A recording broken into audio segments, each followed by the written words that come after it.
বলতে চেয়ে মনে হয়, বলতে তবু দেয় না হৃদয়, কতটা তোমায় ভালোবাসি।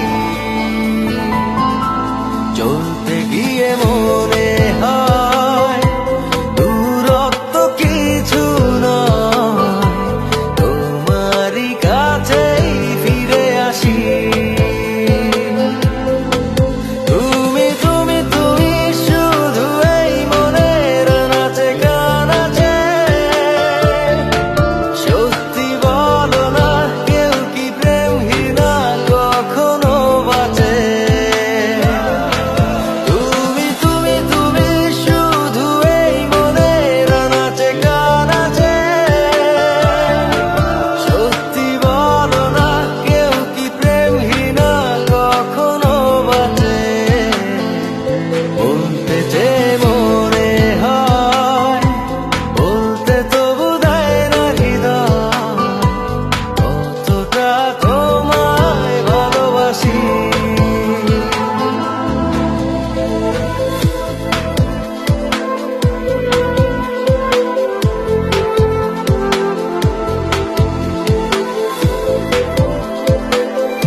মেঘের খামে আজ তোমার নামে উড়ো চিঠি পাঠিয়ে দিলাম, পড়ে নিও তুমি, মিলিয়ে নিও, খুব যতনে তা লিখেছিলাম।